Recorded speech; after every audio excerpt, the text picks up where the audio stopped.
আসসালামু আলাইকুম। আজকে আমরা নতুন টপিক একদম বিভব শক্তি। এই বিভব শক্তি নিয়ে আজকে থেকে আমাদের যে লেকচার, সেই লেকচারগুলো শুরু হবে।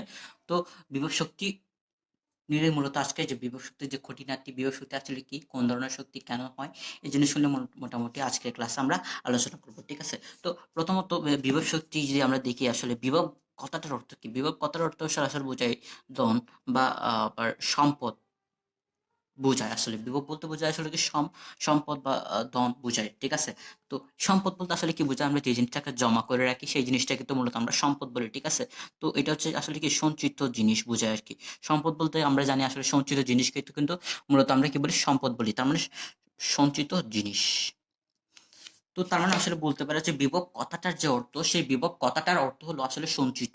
এখন বিভব শক্তি বলতে যে জিনিসটা বোঝায়, সেই জিনিসটা বোঝায় সেটা হলো আসলে সঞ্চিত শক্তি। বিভব মানে সঞ্চিত, অর্থাৎ বিভব শক্তি মানে সঞ্চিত শক্তি বোঝায়। তো এই যে শক্তিটা, বিভব শক্তি নিয়ে আলোচনা করব, সেই শক্তিটার মধ্যে আমরা দেখবো আসলে এটা হচ্ছে আসলে এক ধরনের সঞ্চিত শক্তি, যার কারণে এর নাম বিভব শক্তি দেওয়া হয়েছে। তো প্রথমে আমরা আসলে কেন সঞ্চিত শক্তি বলা হয় সেই জিনিসটা আমরা পরে বুঝবো। তার আগে আমরা আসলে যে বিভব শক্তি যে মেইন ডেফিনেশন, সেই মেইন ডেফিনেশনটা বুঝবো। তো মেইন যে ডেফিনেশন, সেই মেইন ডেফিনেশন হচ্ছে কোনো বস্তু তার অবস্থানের কারণে, তার অবস্থানের জন্য যে শক্তি লাভ করে তাকে বিভব শক্তি বলে।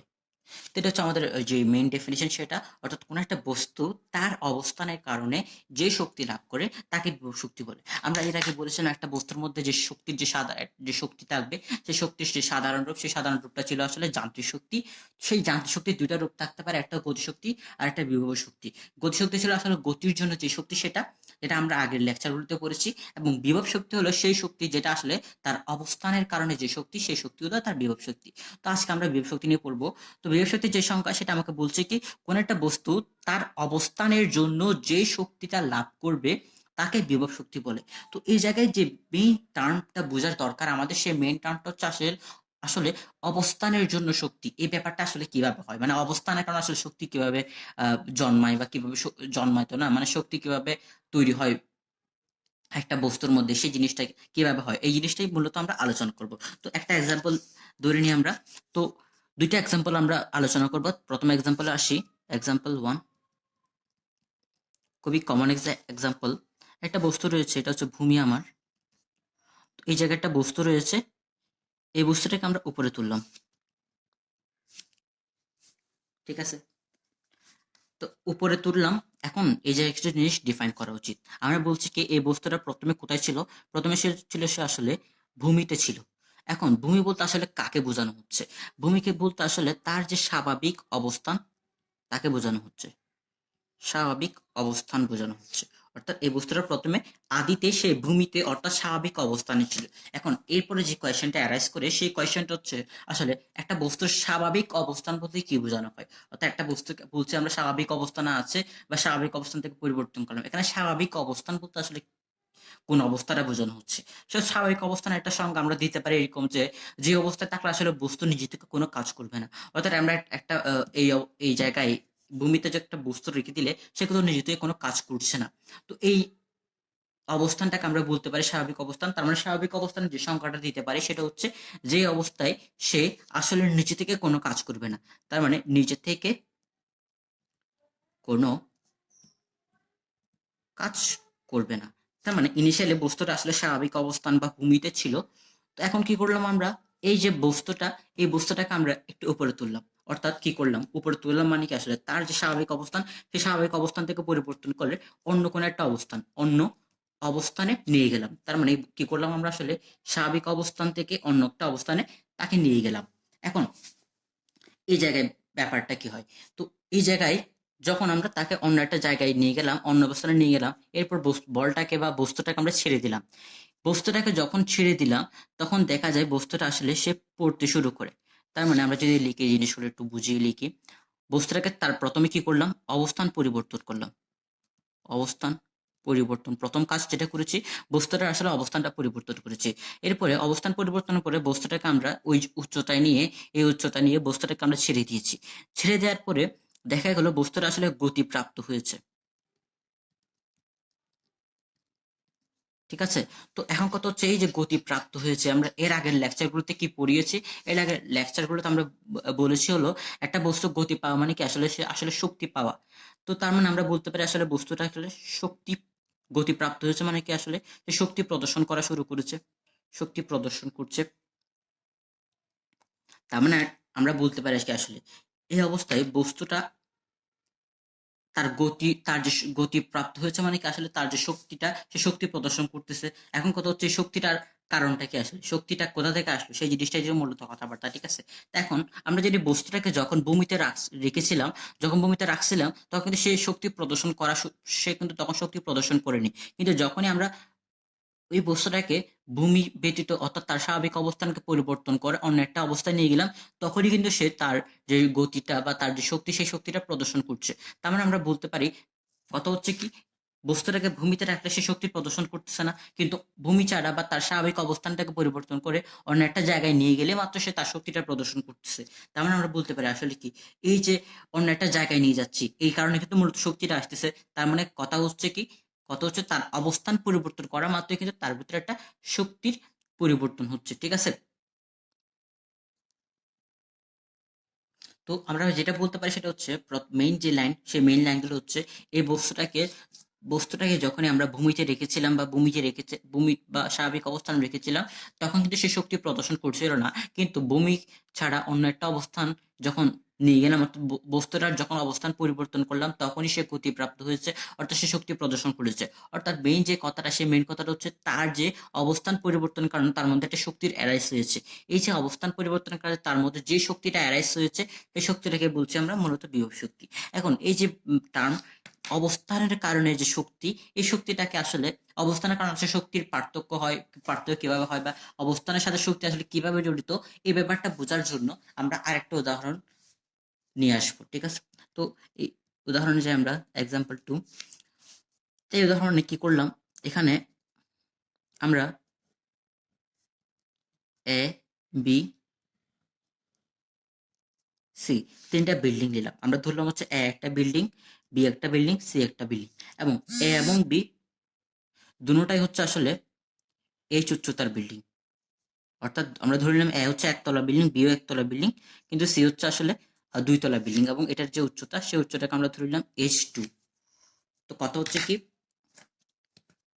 এ বি দুইটা একতলা বিল্ডিং সম উচ্চতার, এটাকে দুইটার যে চাঁদ সেই চারটা একই উচ্চতায় রয়েছে, তাদের উচ্চতাকে আমরা ধরে নিলাম হচ্ছে H। এবং সি হচ্ছে অন্য একটা বিল্ডিং, যে বিল্ডিং এর ছাদের যে উচ্চতা সেই ছাদের উচ্চতা হচ্ছে H2। ঠিক আছে। এই ছাদের উচ্চতা হচ্ছে H2। এখন কি করলাম, আমরা প্রত্যেকটা বিল্ডিং এ একটা করে করে চৌবাচ্চা রাখলাম, পানির চৌবাচ্চা রাখলাম, এবং তার একটা নির্গমন নল থাকবে, অবশ্যই খুব স্বাভাবিক ব্যাপার। আমরা কি করলাম, প্রত্যেকটা বিল্ডিং এর ছাদে একটা করে করে চৌবাচ্চা রাখলাম, এবং একটা ব্যাপার বলে দেওয়া উচিত, সেই ব্যাপারটা হচ্ছে যে চৌবাচ্চাগুলো রাখলাম সেই চৌবাচ্চাগুলোর যে নলের আকৃতি, এই যে নির্গমন নলের আকৃতি, তার নির্গমন নলের আকৃতি এবং চৌবাচ্চাগুলোর যে আকার, সেই আকারটা প্রাইস একদম সেম। অর্থাৎ একই ধরনের চৌবাচ্চা তিনটা জায়গায় তিনটা বিল্ডিং এর ছাদে আমরা রাখলাম। এখন কি করলাম, চৌবাচ্চা দিয়ে আস্তে আস্তে পানি পড়া শুরু করলো। তো কি করলো, এখান থেকে চৌবাচ্চা দিয়ে পানি পড়া শুরু করলো, পানি পড়া শুরু করতেছে, পানি পড়তেছে, এখান থেকে পানি পড়তেছে। তো এখন আমরা যদি ভালো করে লক্ষ্য করি বা খুব প্র্যাকটিক্যালি জিনিসটা বোঝার চেষ্টা করি, তখন দেখবো কি, এই দুই জায়গায় যে পানির ব্যাগটা আমরা যদি দেখি বি অফ এ, এটাকে বি অফ এ দিলাম, পানির যে ব্যাগ বা গতি এটাকে বি অফ বি দিলাম, এটাকে বি অফ সি দিলাম। তার মানে এটা বি অফ এ, এটা বি অফ বি, এটা বি অফ সি। এখন কথা হচ্ছে এ বিল্ডিং থেকে যে পানি পড়ার যে গতি বা বেগ, সেই বি অফ এ, এবং বি বিল্ডিং এর যে পানি পড়ার বেগ অর্থাৎ বি অফ বি দেখা যাবে সেম। খুবই কমন সেন্স। একই উচ্চতা থেকে পানি পড়তেছে, তাদের যে ব্যাগটা সেটা যদি আমরা পরিমাপ করি তাহলে দেখবো তাদের যে ব্যাগ সেটা সেম, কিন্তু ভিন্ন একটা উচ্চতা অর্থাৎ B of C, say H2 থেকে পড়তেছে, এবং তার যে ব্যাগ B of C not equals to B of A not equals to B of B. এই জিনিসটা খুব কমন সেন্স থেকে বলা যায়। ঠিক আছে। তো এখন মেইন লাইনগুলো কি, আসলে মেইন লাইনগুলো হচ্ছে এই জায়গায় দুটোটার উচ্চতা সমান, দুটোটার উচ্চতা সেম H, যার কারণে তাদের পানির গতি কি, আসলে পানির গতি হচ্ছে কি সেম। গতিও সেম। আর এদের সাথে যদি এটার কম্পেয়ার করি, বি বিল্ডিং এর সাথে সি এর কম্পেয়ার করলে তাদের উচ্চতা কি, অর্থাৎ এ বিল্ডিং এর সাথে সি বিল্ডিং এর কম্পেয়ার করি আমরা, তাদের যে ছাদের উচ্চতা, পানি পড়ার উচ্চতাগুলো কিন্তু সেম না। তার মানে ডিফারেন্ট এজ, এবং পানি পড়ার ব্যাগ অবশ্যই ভিন্ন। দেখা যাবে হচ্ছে এই যে উচ্চতা, যেহেতু সি বিল্ডিং এর উচ্চতা অনেক বেশি, দেখা যাবে হচ্ছে সি বিল্ডিং এর থেকে পানি অনেক স্পিডে পড়তেছে, কিন্তু এবং বি বিল্ডিং থেকে পানি তুলনামূলক আস্তে পড়তেছে। তো এখন মেইন কথা হচ্ছে কি, এই যে সেম এজ, অর্থাৎ এ এবং বিল্ডিং এর ক্ষেত্রে যদি চিন্তা করি, প্রথমত এ এবং বি বিল্ডিং এর ক্ষেত্রে চিন্তা করলে এই দুইটা বিল্ডিং এ পানির পড়ার যে উচ্চতা, সেই উচ্চতা কিন্তু সেম, এবং তার দেখা যাবে তাদের যে গতি, সেই গতিটাও সেম। এবং এ এবং সি বিল্ডিং এর কথা যদি চিন্তা করি, তাদের পানি পড়ার যে উচ্চতা, সে পানির যে উচ্চতাটা, সেই উচ্চতাটা ভিন্ন, এবং তাদের পানি পড়ার গতিটাও ভিন্ন। এখন কথা হচ্ছে কি, এই যে গতি মানে কি আসলে শক্তি, যে যত বেশি বেগে পড়তেছে তার গতিশক্তি, তার শক্তি তত বেশি, যে কম বেগে পড়তেছে তার শক্তি কম হবে। তার মানে যে যত বেশি বেগে পড়তেছে তার গতি বেশি, মানে তার শক্তি বেশি আসলে। তার মানে আমরা বলতে পারি আসলে সেম উচ্চতায় যেহেতু তারা সেম গতিতে বা সেম বেগে পড়তেছে, তার মানে তাদের যে শক্তি, পানিগুলোর যে শক্তি, তারা শক্তিগুলো কি আসলে সেমই হবে। কিন্তু ডিফারেন্ট এজ থেকে, অর্থাৎ ভিন্ন ভিন্ন উচ্চতা থেকে ভিন্ন ভিন্ন বেগে পানি পড়তেছে, তার মানে তাদের পানিগুলোর যে শক্তি, সেই শক্তিটা কি হবে, ভিন্ন হবে।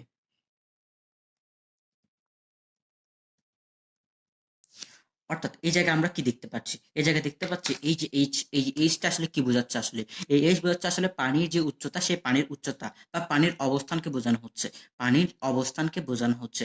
এখন তারপরে গতি দ্বারা বা এনার্জি দ্বারা বোঝানো হচ্ছে আসলে শক্তিকে। তার মানে আমরা বলতে পারি আসলে কি, যদি দুইটা বস্তুর স্বাভাবিক অবস্থান থেকে উচ্চতা ভিন্ন হলে বা অবস্থান ভিন্ন হলে, তাদের যে শক্তি, সেই শক্তিটাও কিন্তু ভিন্ন হয়ে যাচ্ছে। এই জিনিসটা কিন্তু আমরা এই এক্সাম্পল থেকে বুঝতে পারি। তার মানে আসলে অবস্থানের কারণে কিন্তু শক্তির একটা তারতম্য হচ্ছে, অর্থাৎ ভূমি থেকে বেশি উচ্চতা নিয়ে গেলে বস্তুটা বেশি শক্তি পাবে, যদি তার চেয়ে কম উচ্চতা নেয়, তার বস্তুটা কম শক্তি পাবে। তো এটা হচ্ছে মূলত ব্যাপারটা। আসলে আমরা যেটা বোঝালাম এই উদাহরণের মানুষ, এই ব্যাপারটা হচ্ছে বস্তু তার অবস্থানের কারণে একটা শক্তি পায়। তো এতক্ষণ আমরা আসলে পড়ছি আসলে অবস্থানের কারণে শক্তি, ব্যাপারটা বুঝালাম। তো এখন আমরা আসলে বিভব শক্তির যে সূত্র, সেই সূত্রগুলো প্রতিপালন করব। তার আগে আমরা বিভব শক্তির যে সূত্র, সেই সূত্রগুলো আমরা দুই স্টেপে বা দুইভাবে দেখবো আমরা। প্রথমত হচ্ছে দুই ধরনের বিভব শক্তি দেখবো, মূল কথা দুই ধরনের বিভব শক্তি দেখবো। প্রথমত দেখবো সেটা হচ্ছে অভিকর্ষীয় বিভব শক্তি, অভিকর্ষীয় বিভব শক্তি। আর একটা দেখবো হচ্ছে স্থিতি স্থাপক বিভব শক্তি। প্রথমে আমরা অভিকর্ষীয় বিভব শক্তি টার্মগুলো বোঝার চেষ্টা করব, এক্সাম্পল বোঝার চেষ্টা করব, এবং তার সূত্র দেখব। তারপর আমরা স্থাপক বিভব শক্তির ক্ষেত্রে যাব। তো প্রথমে অভিকর্ষীয় বিভব শক্তির ক্ষেত্রে আসি। তো আমরা একটা এক্সাম্পল নিয়ে, অভিকর্ষীয় খুব সিম্পলি বোঝাচ্ছি, এক্সাম্পলটা হবে উপরের নিচের ক্ষেত্রে। তো কি করলাম, আগে যে এক্সাম্পল, কমন এক্সাম্পলটা নিলাম, এটা বস্তু এম্বরের বস্তু ছিল, তো তাকে আমরা এই উচ্চতায় তুললাম। এখন কথা হচ্ছে এই জায়গার ক্ষেত্রে তার বিভব শক্তি আসলে কতটুকু হবে, এই জিনিসটা তো বের করতে চাচ্ছি আমরা, ঠিক আছে? তো এখন কথা হলো, আমরা যে বলছি একটা বস্তুর যে অবস্থানের কারণে শক্তি অ্যারাইজ হচ্ছে, এই কথাটা আসলে কি বোঝানো হয়, মানে শক্তিটা আসলে কেন আসতেছে, শক্তিটা অবস্থানের কারণে একটা শক্তি তারতম্য হচ্ছে, ওইটা বুঝছি, কিন্তু কথা হচ্ছে আসলে শক্তিটা কেন আসে। এই বস্তুটাকে আমরা উপরে নিয়ে গেলাম, ছেড়ে দেওয়ার পর দেখতেছি আসলে তার অবস্থান পরিবর্তনের কারণে তার একটা শক্তি প্রদর্শন করতেছে। এখন কতটা শক্তিটা আসলে কোথা থেকে আসে, এই জিনিসটা জানা উচিত। শক্তিটা আসলে আমরা দেখতে পাই, একটা বস্তুর মধ্যে শক্তি তখন উদ্ভব হয় যখন আমরা এই বস্তুটার উপর একটা কাজ করি, তখনই কিন্তু বস্তুটা শক্তি প্রদর্শন করা শুরু করে। মেন কথা কি, একটা বস্তুর উপর যদি আমরা কাজ করি, তখনই কিন্তু বস্তুটার উপর একটা শক্তি অ্যারাইজ করবে। অর্থাৎ একটা বস্তুর উপর যদি কাজ করি, তখনই বস্তুটার উপর একটা শক্তি জমা হবে বা শক্তি অ্যারাইজ হবে, ঠিক আছে? তো এই বস্তুটার উপর আমরা কি করলাম, এই বস্তুটাকে উপরে নিয়ে যাওয়ার জন্য কিন্তু আমরা একটা কাজ করলাম। কিসের বিরুদ্ধে কাজ? তাহলে সেটা হচ্ছে তার যে অভিকর্ষজ বল, অভিকর্ষজ বলের বিরুদ্ধে কাজ করলাম। অর্থাৎ এই বস্তুটাকে খুব সিম্পলি এদিকে টানা হচ্ছে, অভিকর্ষ বল এদিকে নিচের পৃথিবীর কেন্দ্রের দিকে টানছে। তা আমরা কি করলাম, তার মানে বস্তুটার আকর্ষণ বল হচ্ছে এদিকে, কিন্তু আমরা কি করলাম, বস্তুটাকে নিয়ে যাচ্ছে উপরে। অর্থাৎ একটা অভিকর্ষ বলের বিরুদ্ধে বস্তুটার উপর কাজ করতেছি, অভিকর্ষ বলের বিরুদ্ধে গিয়ে বস্তুটার উপর কাজ করতেছি। তার মানে এই যে কাজ করতে গিয়ে আমাদের একটা এনার্জি লস হচ্ছে, সেই যেতটুকু এনার্জি লস হচ্ছে, সেই এনার্জিটা আসলে বস্তুর মধ্যে জমা হয়েছে, এবং পরবর্তীতে আমরা যদি বস্তুটাকে ছেড়ে দিই, তখন সেই এনার্জিটা সে আসলে প্রদর্শন করে। তার মানে মেইন কথা কি, আমরা যখন বস্তুর উপর যতটুকু আমরা বস্তুর উপর কাজ করার কারণে কিন্তু বস্তুটার একটা শক্তির জমা হচ্ছে। তার মানে আমরা বস্তুর উপর কাজ করেছি, বস্তুর উপর কৃত কাজ, এর কারণে কিন্তু বস্তুর উপর শক্তি জমা হচ্ছে। সেই শক্তিটাকে বলছি আমরা বিভব শক্তি। যেহেতু অবস্থানের কারণে শক্তিটা পাচ্ছি আমরা, সেটা হচ্ছে কি বলবো আমরা, বিভব শক্তি। অর্থাৎ মেন কথা হচ্ছে কি, এখন আমাকে মেন কথা হচ্ছে বস্তুর উপর একটা কাজ করতেছি, সেই কাজের কারণে বস্তুর মধ্যে একটা শক্তি জমা হচ্ছে। এখন আমাকে বের করতে বলছে যে শক্তি, সেই শক্তির বিভব শক্তি, এবং সেই বিভব শক্তির মানটা কত আসলে, সেই শক্তির মানটাকে বের করতে বলছে। তো আগে মানটা বের করতে চাচ্ছি এখন। তো আমরা আগে থেকে জানি, আমরা বলেছিলাম কি শক্তিকে আমরা আসলে কাজের মাধ্যমে প্রকাশ করব, কারণ কাজ থেকে মূলত শক্তিটা আসতেছে। অর্থাৎ আমরা বস্তুর উপর কাজ করার কারণে বস্তুর উপর শক্তি জমা হচ্ছে। এখন যত বেশি কাজ করবো সে তত বেশি শক্তি অ্যারেজ করবে। অর্থাৎ বস্তুর উপর ঠিক যতটুকু কাজ করেছি সে ততটুকু শক্তি জমা করবে, তার বিভব শক্তির পরিমাণ ততটুকু হবে। তারপর আমরা লিখতে পারি আসলে বস্তুর উপর বিভব শক্তি মানে হচ্ছে বস্তুর উপর কৃত কাজ। অর্থাৎ বস্তুর উপর কৃত কাজ মানে বস্তুটার যে বিভব শক্তি সেটা। এখন কত হচ্ছে কৃত কাজ কতটুকু সেটা দেখি আমরা। বস্তুটা বড় হচ্ছে এম, আমরা জানি কৃত কাজ সমান কি আসলে এফ ইন্টু এস, ঠিক আছে। এখন এই জায়গায় বস্তুটার বর হলো এম, তারপরে বস্তুটাকে আমরা আসলে এই যে অভিকর্ষ বলের বিরুদ্ধে কাজ করতেছি, যার কারণে আমরা জানি এফ ইকুয়ালস এখানে mg হবে। এখন তার সরণ কতটুকু, এই যদি আমরা এইচ উচ্চতা নিয়ে যাই, বস্তুটাকে ভূমি থেকে এইচ উচ্চতা নিয়ে গেলে তার যে সরণ, সেই সরণটা হবে mgh, ঠিক আছে। তার মানে এটা হচ্ছে আসলে তার উপর করা আমার কৃত কাজ। এবং আমরা দেখিয়েছি কি যতটুকু কৃত কাজ করব ঠিক ততটুকু তার বিভব শক্তি হিসেবে জমা হবে। তার মানে এটাই হবে আসলে তার বিভব শক্তি।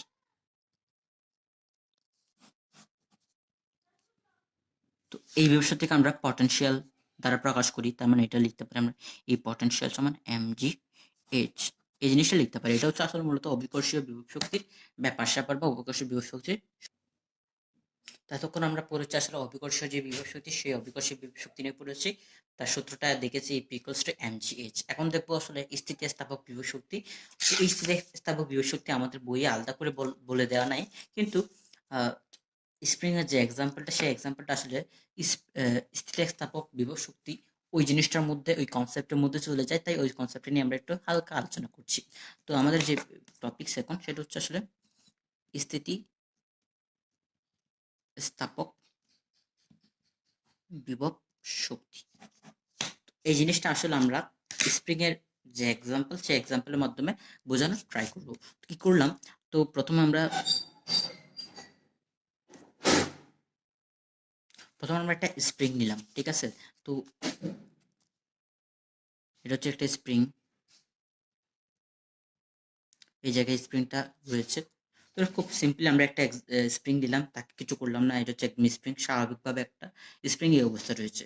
তার মানে এই পয়েন্টটাকে আমরা বলতে পারি, আমরা যদি লাল কালার দিয়ে দেখাই, এই যে পয়েন্টটা, এই পয়েন্টটা হচ্ছে তার স্বাভাবিক অবস্থান, মানে সে স্বাভাবিকভাবে এই অবস্থায় থাকতেছে, এই দিকেও যাচ্ছে না, এই দিকেও যাচ্ছে না, সে এই অবস্থায় থাকতেছে, এটা হচ্ছে তার স্বাভাবিক অবস্থান। এখন কি করবো আমরা, এখন আমরা এই স্প্রিংটাকে কিছুটা প্রসারিত, কিছুটা সংকুচিত করে দেখবো আসলে কি হয়। তো আমরা কি করলাম, এই স্প্রিংটাকে একটু হালকা প্রসারিত করার চেষ্টা করবো এখন। তার মানে আমরা একটু প্রসারিত, এদিকে একটু টান দিব। প্রসারিত করার চেষ্টা মানে কি আসলে স্প্রিংটাকে একটু এদিকে বল প্রয়োগ করব।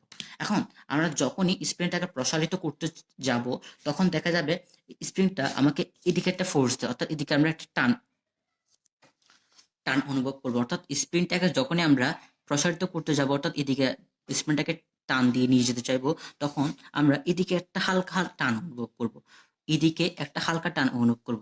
ব্যাপারটা আরেকবার দেখি, আমরা স্প্রিংটাকে আমরা প্রসারিত করতে চাচ্ছি, অর্থাৎ স্প্রিংটাকে টেনে এদিকে নিয়ে যেতে চাচ্ছি। এখন আমরা কি করলাম, স্প্রিংটাকে টানা শুরু করলাম, এদিকে যাচ্ছি। এখন যখন আমরা টানা শুরু করে এদিকে নিয়ে যেতে চাচ্ছি স্প্রিংটাকে, তখনই আমরা একটা বল অনুভব করতেছি। সেই বলের দিকটা কোন দিকে, সেই বলটা হচ্ছে এদিকে। বলটা কে দিচ্ছে, আসলে স্প্রিং দিচ্ছে আমাকে। অর্থাৎ স্প্রিংটা প্রসারিত, আমি স্প্রিংটাকে প্রসারিত করতে যাওয়ার সময় সেই স্প্রিংটা আমাকে একটা বল প্রয়োগ করতেছে, সে বলটা কোন দিকে, এদিকে দিচ্ছে।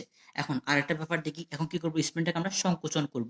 এখন আমরা যদি স্প্রিংটাকে সংকোচন করতে চাই, এটা হচ্ছে প্রথম কেস, লিখে রাখি। এখন স্প্রিংটাকে সংকোচনের ব্যাপারে আসি।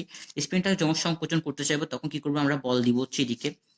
এখন যখন আমরা এদিকে একটা বল প্রয়োগ করবো স্প্রিং এর দিকে, যখন এদিকে স্প্রিংটাকে বল প্রয়োগ করব, তখনই দেখা যায় স্প্রিংটা এদিকে হালকা করে একটা আমাকে একটা বল প্রয়োগ করতেছে।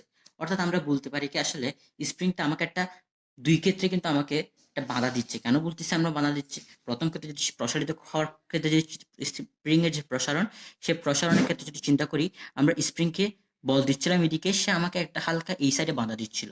এই সাইডে একটা বল প্রয়োগ করতেছিল, বিপরীত দিকে একটা বল প্রয়োগ করতেছিল, যেটাকে আসলে আমরা বলতে পারি আসলে সে আমাকে বাধা দিচ্ছিল। অর্থাৎ আমি চাচ্ছিলাম এদিকে কাজ করতে, সে আমাকে বল প্রয়োগ করতেছিল এদিকে, অর্থাৎ আমার কাজে সে বাধা দিচ্ছিল একটা। আবার এই সেম জায়গায় সংকোচনের ক্ষেত্রে যদি চিন্তা করি, স্প্রিংটাকে আমরা এদিকে এই দিকে বল প্রয়োগ করে সংকুচিত করতে চাচ্ছিলাম, কিন্তু আমরা এদিকে একটা টান অনুভব করছি, অর্থাৎ এদিকে একটা বল অনুভব করছি, যেটা আসলে স্প্রিং দিচ্ছিল, যেটা যেহেতু এই দুইটা বল বিপরীতমুখী, তার মানে আমরা আসলে বলতে পারি স্প্রিংটা আমার কাজে বাধা দিচ্ছিল। এখন এই ব্যাপারগুলো আসলে কেন ঘটতেছে, এই জিনিসটা একটু এক্সপ্লেন করার চেষ্টা করবো। কথা হচ্ছে, স্প্রিংটাকে আমরা কি করছি, এটা হচ্ছে তার নর্মাল অবস্থান বা নর্মাল অবস্থান, স্বাভাবিক অবস্থান। আমরা করতেছিলাম কি, স্প্রিংটাকে হয় এদিকে নিয়ে যেতে চাচ্ছিলাম বা এদিকে নিয়ে যেতে চাচ্ছিলাম। যখন এদিকে নিয়ে যেতে চাচ্ছিলাম, তখন স্প্রিংটা আমাকে এদিকে ফোর্স দিচ্ছিল। যখন এদিকে নিয়ে যেতে চাইতেছিলাম, তখন স্প্রিংটা আমাকে এদিকে ফোর্স দিচ্ছিল। অর্থাৎ আমরা কি আসলে বলতে পারি না, স্প্রিংটাকে আসলে যখনই স্প্রিংটাকে আমরা সংকুচিত বা প্রসারিত করতে চাচ্ছি, অর্থাৎ তার যে স্বাভাবিক অবস্থান, সেই স্বাভাবিক অবস্থানটাকে পরিবর্তন করতে চাচ্ছি, তখনই কিন্তু স্প্রিং আমাকে একটা বাধা বল প্রয়োগ করে, একটা বাধা দানকারী বল প্রদান করে। সে বাধা দানকারী বল প্রদানের উদ্দেশ্য কি, স্প্রিংটা আসলে তার যে স্বাভাবিক অবস্থান, সেই স্বাভাবিক অবস্থানে থাকতে চায়। অর্থাৎ আমরা বলতে পারি, লাইনগুলো একটু লিখি তাহলে ক্লিয়ার হবে। স্প্রিংকে যখনই আমরা কি করব, তার যে স্বাভাবিক অবস্থান পরিবর্তন করতে চাইলে সে কি করে, আমাকে একটা বাধা দানকারী বল দেয়, যেটা আমরা দেখতে পাচ্ছি। এটা খুব প্র্যাকটিক্যাল জিনিস, দেখলেই বোঝা যায়। এখন কোয়েশ্চেন হচ্ছে, বাধা দানকারী বলটা কেন দেয়, সেই জিনিসটা কেন আমরা দেখতে পাচ্ছি। এই বাধা দানকারী বলের বৈশিষ্ট্য হচ্ছে, আসলে আমরা যখন স্প্রিংকে এদিকে নিয়ে যেতে চাইতেছিলাম, তখন সে বল দিচ্ছিল এদিকে। আবার যখন স্প্রিংকে এদিকে নিয়ে যাচ্ছিলাম, সে বল দিচ্ছিল এদিকে। অর্থাৎ এই যে বাধা দানকারী বলটা, সেই বলের যে দিক, সেই বলের দিক হচ্ছে তার যে স্বাভাবিক অবস্থান, তার দিকে। অর্থাৎ বাধা দানকারী বল, এই বলের একটা বৈশিষ্ট্য হচ্ছে, সে বাধা দানকারী বলের দিক হলো স্বাভাবিক অবস্থানের দিকে। অর্থাৎ আমরা বলতে পারি, আমরা যখন তাকে স্বাভাবিক অবস্থান পরিবর্তন করতে চাচ্ছিলাম, সে তখন আমাদের একটা বাধাদানকারী বল দিচ্ছিল। এবং আমরা দেখতে পাচ্ছি, সেই বাধাদানকারী বল হলো আসলে যে দিকে আমরা তাকে, তার যে স্বাভাবিক অবস্থান, সে স্বাভাবিক অবস্থানের দিকে, তার মানে আমরা আসলে খুবই কমন সেন্স বলি কি, সে আসলে তার স্বাভাবিক অবস্থানের দিকে যাইতে চাইতেছে, অর্থাৎ সে তার স্বাভাবিক অবস্থানে থাকতে চাইতেছে। আমরা চাচ্ছি কি, আমরা করতেছি হচ্ছে তাকে তার স্বাভাবিক অবস্থানটাকে পরিবর্তন করতে চাচ্ছি, কিন্তু সে আসলে তার যে স্বাভাবিক অবস্থান, সেই স্বাভাবিক অবস্থানে সে থাকতে চাচ্ছে। তার মানে আমরা বলতে পারি, তার বাধাদানকারী বল নিয়ে যদি একটু আলোচনা করি, আমরা বলতে পারি কি, আসলে এই বাধাদানকারী বল আসলে সে কেন দিচ্ছে, তার স্বাভাবিক অবস্থানে থাকার জন্য দিচ্ছে। স্বাভাবিক অবস্থানে থাকার জন্য দিচ্ছে। তার মানে এটা হচ্ছে আসলে কে দিচ্ছে, স্প্রিং এই যে বাধাদানকারী বলটা দিচ্ছে হলো তার যে স্বাভাবিক অবস্থান, সেই স্বাভাবিক অবস্থানে সে থাকার জন্য এই বলটা দিচ্ছে। এবং এই বলটার নাম হলো কি, প্রত্যয়ী বল। অর্থাৎ এই যে বলটা, সে বলের বৈশিষ্ট্য আমরা বলতে পারি, যে বানানকারী বল দিচ্ছে, সে বানানকারী বল দিচ্ছে বলতে আসলে তার যে স্বাভাবিক অবস্থান, সেই স্বাভাবিক অবস্থানে ফিরে আসার জন্য। এখন এই বলটার স্পেশালিটি দিয়ে, এই বলটার একটা স্পেশাল নাম দিয়ে আমরা, সেই নামটা হচ্ছে প্রত্যয়নী বল। তার মানে এই বলটাকে আমরা প্রত্যয়নী বল বলবো। তার মানে এই বলটা আমরা যে সামারাইজ করি, একটা স্প্রিংকে যখন আমরা সংকুচিত বা প্রসারিত করতে চাই, তখন দেখা যায় আমরা সংকোচন এবং প্রসারণের বিরুদ্ধে, অর্থাৎ স্বাভাবিক অবস্থানের দিকে সেই স্প্রিং একটা বল প্রয়োগ করে। যে প্রয়োগ মানে কি, আমরা বলতে পারি কি, আমরা যখন একটা স্প্রিংকে সংকুচিত বা প্রসারিত করতে চাই, তখন ওই স্প্রিংটা আমাকে একটা বাধা দেয়, অর্থাৎ একটা বাধাদানকারী বল প্রয়োগ করে। ওই যে বাধাদানকারী বল, সেই বলটাকে আমরা নাম দিয়েছি কি, প্রত্যয়নী বল। এখন এই যে প্রত্যয়নী বল, এই প্রত্যয়নী বলটা বোঝাটা খুব জরুরি, কারণ আমরা যে কনসেপ্টটা আলোচনা করবো, সেই কনসেপ্টটা বোঝার জন্য প্রত্যয়নী বলটা বোঝা খুব জরুরি। এখন আমাদের যে মেইন কনসেপ্ট, সেই মেইন কনসেপ্টে আসি। তো এখন কি করবো, আমরা এই প্রত্যয়নী বল নিয়ে আর একটু একটা জিনিস বোঝার চেষ্টা করব। এখন কি করলাম, দুইটা স্প্রিং নিলাম, আমরা একটা স্প্রিং নিই, এটা হচ্ছে স্প্রিংটার নর্মাল পজিশন। সেম স্প্রিংটা আবার নিলাম, নর্মাল পজিশন। তো এখন কি করলো, দুইটা ব্যক্তি, এক ব্যক্তি কি করলো, এইটাকে এদিকে x1 পরিমাণ প্রসারিত করলো, আরেকটা ব্যক্তি কি করলো, এটাকে x2 পরিমাণ প্রসারিত করলো। তার মানে একই স্প্রিংকে আমরা x1 পরিমাণ প্রসারিত করলো, আরেকজন কি করলো ওই সেম স্প্রিংটাকে আর একটু বাড়িয়ে x2 পরিমাণ প্রসারিত করলো। কমন সেন্স দেখা যাচ্ছে খুব x2 গ্রেটার দেন x1, অর্থাৎ বি ব্যক্তি এটাকে এ ব্যক্তি প্রসারণ করলো, এটা বি ব্যক্তি প্রসারণ করলো, বি ব্যক্তি স্প্রিংটাকে আরো বেশি প্রসারিত করেছে। তো এখন কথা হলো, যেটা বলতে চাচ্ছি সেটা হচ্ছে, আমরা বলেছি স্প্রিংটাকে যখনই প্রসারিত করব বা সংকোচন করব তখনই স্প্রিংটা একটা প্রত্যয়ী বল, অর্থাৎ একটা বাধা বল দিবে, যে বাধা বলের নাম হচ্ছে প্রত্যয়ী বল। এখন কথা হচ্ছে, আমরা যখন স্প্রিংটাকে অল্প প্রসারণ করব তখন দেখা যাবে সেই বলটা অল্প, কিন্তু যখনই আরো একটু ওই প্রসারণটাকে আরেকটু ওই স্প্রিংটাকে আরেকটু বেশি প্রসারিত করতে চাইবো, তখন দেখা যাবে স্প্রিংটা আরো একটু বেশি বল দিচ্ছে, আর একটু বেশি প্রসারিত করতে চাইলে দেখা যাবে সে আর একটু বেশি বল প্রয়োগ করছে। অর্থাৎ x2 পরিমাণ প্রসারিত করার সময় স্প্রিংটা যে বাঁধা বলটা দিবে সে বাঁধা বলকে আমরা দিলাম হচ্ছে এফ অফ বি দিলাম, আর x1 পরিমাণ প্রসারণ করার জন্য স্প্রিংটা এফ অফ এ পরিমাণ বাধা দানকারী বল প্রয়োগ করে। এখন খুবই কমন সেন্স আমাদেরকে যে জিনিস দেখায় সেটা হচ্ছে, স্প্রিংটা যত বেশি প্রসারণ করতে চাইবো তত বেশি সে বাঁধা বল আমাকে দিবে, যত বেশি প্রসারিত করতে চাইবো স্প্রিংটাকে তত বেশি বাঁধা স্প্রিং থেকে আমরা পাবো। ঠিক আছে, তো এই জিনিসটা আমরা লিখতে পারি কি আসলে, স্প্রিং এর প্রসারণ বা সংকোচনকে যদি x দ্বারা প্রকাশ করি, তার মানে এই প্রসারণটা যদি আমি বেশি করতে চাই তার মানে স্প্রিং আমাকে বেশি বাধা দিবে, তার মানে বান্ধাঙ্গের বলের পরিমাণ এফ বেশি হবে। যদি এক্স এর পরিমাণ কম হয় তার মানে এফ এর পরিমাণও কম হবে। তার মানে আমরা অবশ্যই লিখতে পারি কি আসলে এফ সমানুপাতিক এক্স। এই জিনিসটা খুব সহজে লিখতে পারি। অর্থাৎ স্প্রিং যে স্প্রিং এর প্রসারণ, স্প্রিং এর যে বাঁধা দিবে সেই বাঁধাটা আসলে কার উপর ডিপেন্ডেন্ট, তাকে আমি কতটুকু প্রসারিত করছি। তাকে যদি বেশি প্রসারিত করতে চাই তার মানে স্প্রিংটা আমাকে বেশি বাঁধা দিবে, যদি কম প্রসারিত করতে চাই তাহলে সে আমাকে কম বাঁধা দিবে। এখন এই জায়গা থেকে লিখতে পারি আমরা সমানুপাতিক ধ্রুবকটি আমরা লিখতে পারি এফ সমান কে অফ এক্স। ঠিক আছে, তো এই জায়গায় হচ্ছে মূল কথা, আমাদের মেইন কনসেপ্ট আর একটা ইম্পর্টেন্ট কনসেপ্ট চলে আসে। সেই কনসেপ্টটা হচ্ছে কি, আমরা লিখেছি কি এফ সমান কে অফ এক্স, এটা হচ্ছে আসলে কি একটা ধ্রুবক রাশি। তো এই যে ধ্রুবক রাশি কে, এই কেটাকে বলা হয় আসলে বল ধ্রুবক বা স্প্রিং ধ্রুবক। এখন এই যে ধ্রুবক রাশি, সেই ধ্রুবক রাশি কি বলা হয়, সেই ধ্রুবক রাশিটাকে বলা হয় বল ধ্রুবক অথবা স্প্রিং ধ্রুবক। এখন এই স্প্রিং ধ্রুবক যেটা করে আসলে, এই স্প্রিং ধ্রুবক নিয়ে আমাদের মেইনলি আলোচনা। এই স্প্রিং ধ্রুবক যেটা করে, সেই স্প্রিং ধ্রুবকটা আসলে স্প্রিং এর যে বৈশিষ্ট্য, স্প্রিং এর বৈশিষ্ট্য প্রকাশ করে। কিভাবে প্রকাশ করে? স্প্রিং বৈশিষ্ট্য বলতে কি বোঝায় আসলে, একটা স্প্রিং এর বৈশিষ্ট্য মানে কি আসলে সে কতটুকু শক্ত, মানে সে কতটুকু শক্ত বা নমনীয়, সেটা হচ্ছে তার একটা বৈশিষ্ট্য। আমরা একটা স্প্রিং কে নিলাম, দেখা যাচ্ছে স্প্রিংটা খুব টান বা সে বেশি শক্ত, তখন বলি কি আমরা সেটা হচ্ছে তার একটা বৈশিষ্ট্য। আর একটা স্প্রিং খুব নমনীয়, বেশি টানা যায়, এটা হচ্ছে তার একটা বৈশিষ্ট্য। তার মানে সে কত বেশি শক্তিশালী, কত বেশি শক্তিশালী সেটা হচ্ছে তার বৈশিষ্ট্য। কত বেশি শক্তিশালী বলতে আসলে সে কতটুকু বাধা, কত বেশি বাধা প্রদান করতে পারে।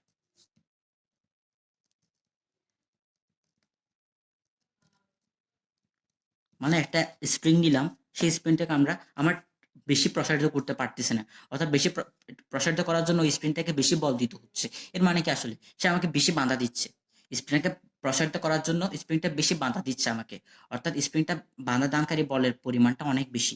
ঠিক আছে, তো এটাকে বলতে পারি কি আমরা স্প্রিংটা একটা বৈশিষ্ট্য, স্প্রিংটা একটা শক্তিশালী।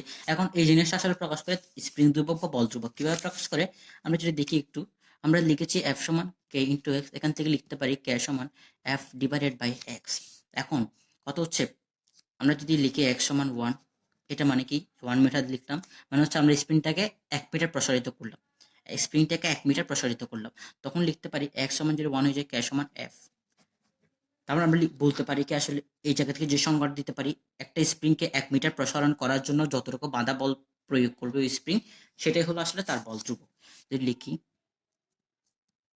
একটা স্প্রিং,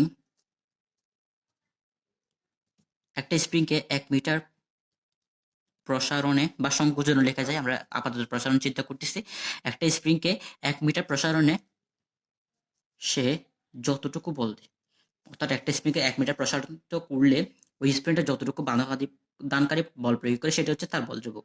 সে যতটুকু বাধা দানকারী বল প্রয়োগ করে তাই হলো বল ধ্রুবক বা স্প্রিং ধ্রুবক কে। এখন এটা কেমনে বৈশিষ্ট্য প্রকাশ করতেছে, আমরা দুইটা স্প্রিং নেব, এটাকে নাম দিলাম এ, তার মানে এটার যে স্প্রিং দেবো সেটা হবে কে অফ এ। আর একটা স্প্রিং নিলাম, এটা হচ্ছে বি স্প্রিং, তার মানে এটার যে বল ধ্রুবক সেটা হবে কে অফ বি, সেটা হবে কে অফ বি। তো এখন এই দুইটা বল ধ্রুবক, এটার যে কে অফ এ বা এটার যে বল ধ্রুবক কে অফ এ, সেটা প্রকাশ করবে এই স্প্রিংটা বৈশিষ্ট্য। এই যে কে অফ বি, এটা প্রকাশ করবে এই বি অফ বি স্প্রিংটার বৈশিষ্ট্য। কেমনে প্রকাশ করে আমরা যদি দেখি, আসলে আমাকে একটা ভ্যালু দেওয়া হলো এরকম, মনে করি আমাকে বলা হলো কে অফ এ এর মান 1.5, কে অফ বি এর মান 2, এরকম একটা ভ্যালু দেওয়া হলো। এখন এর মাধ্যমে আমরা কি বুঝি, আসলে আমরা দেখেছি হচ্ছে কে সমান হচ্ছে 1 মিটারে যতটুকু প্রসারিত। এর আগে আমরা দেখেছি কি কে সমান হচ্ছে 1 মিটার প্রসারণে যতটুকু বাধাদানকারী বল ফেস করতে হয় সেটাকে কি বলা হয়, আসলে বল ধ্রুবক বা কে বলা হয় থাকে। তার মানে কে অফ এ 1.5 মানে কি, এই স্প্রিংটাকে 1 মিটার প্রসারণের জন্য 1.5 মিটার বল ফেস করতে হয়, আর বি স্প্রিংটাকে 1 মিটার প্রসারণ করার জন্য 2 নিউটন বল ফেস করতে হয়। তার মানে কি, কথাটা কি বোঝানো হচ্ছে, অর্থাৎ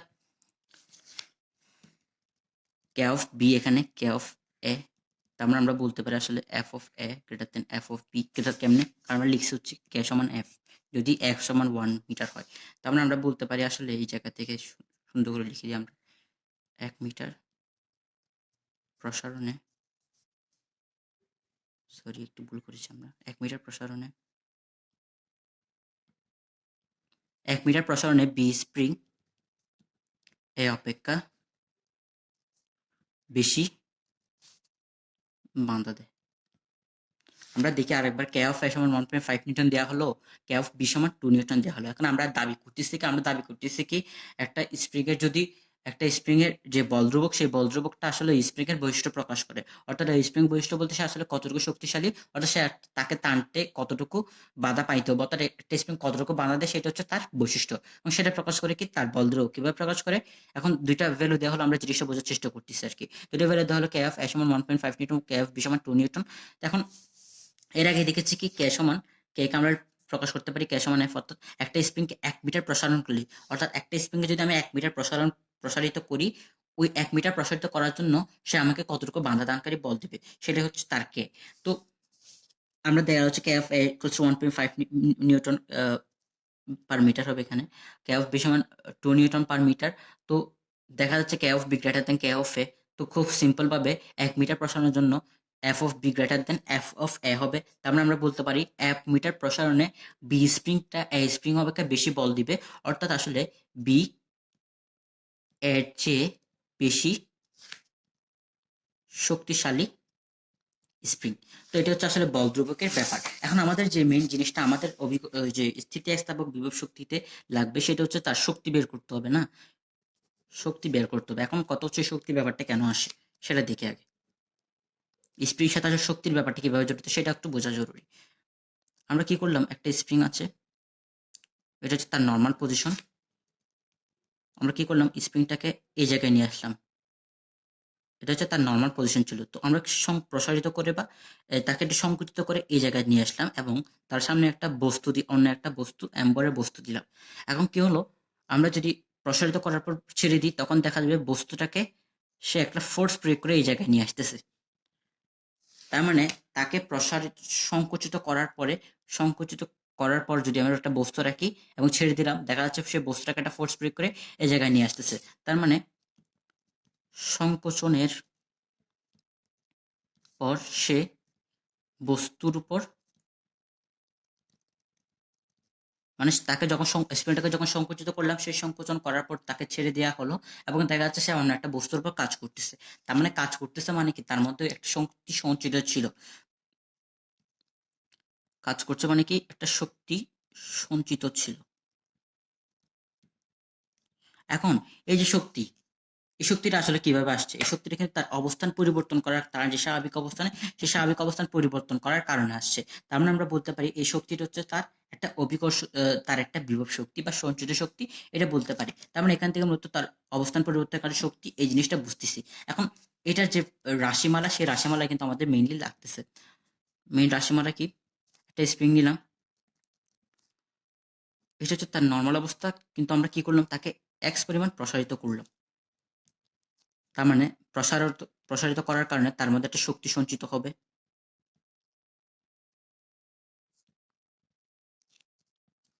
সেই শক্তিটাকে নাম দিচ্ছি বিভব শক্তি। এখন জিজ্ঞেস করছে কি আমাকে এই স্প্রিংটা একটু বৈশিষ্ট্য বলে দিই। স্প্রিং এর বৈশিষ্ট্য কি? আমরা দেখেছি নর্মালি বস্তুর ক্ষেত্রে বস্তুর বৈশিষ্ট্য হচ্ছে তার ভর, কিন্তু এই জায়গায় স্প্রিং এর বৈশিষ্ট্য হচ্ছে কে। তো এই স্প্রিং এর যে বৈশিষ্ট্য সেটা হচ্ছে কে, অর্থাৎ স্প্রিং ধ্রুবক কে। এখন আমাকে বলা হচ্ছে কি এই স্প্রিংটাকে যদি এক্স মিটার প্রসারিত করি, তাহলে ওই প্রসারণের কারণে তার মধ্যে কতটুকু শক্তি সঞ্চিত হবে, অর্থাৎ এক্স মিটার প্রসারণে তার বিভব শক্তি কত, এই জিনিসটা বের করতে বলা হয়েছে। তো এই যে সূত্র, সেই সূত্রটা হচ্ছে W equals to half of K x square. এটা হচ্ছে মূলত তার সূত্র।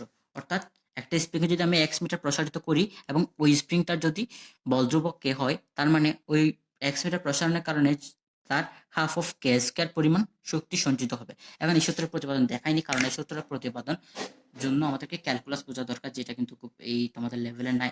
তাই মেইন কথা হচ্ছে কি, আসলে একটা স্প্রিংকে যদি আমরা এক্স মিটার সংকোচন অথবা প্রসারণ করি এবং ওই স্প্রিংটার যদি স্প্রিং ধ্রুবক কে হয় এবং আমাকে জিজ্ঞেস করে এক্স মিটার সংকোচন বা প্রসারণের কারণে তার মধ্যে কতটুকু শক্তি সঞ্চিত হয়েছে, এই জিনিসটা যদি জিজ্ঞেস করে, তখন আমরা বলবো তার যে শক্তি সঞ্চিত হওয়ার পরিমাণ বা তার যে বিভব শক্তি, সেই বিভব শক্তি হবে হাফ অফ কে স্কয়ার।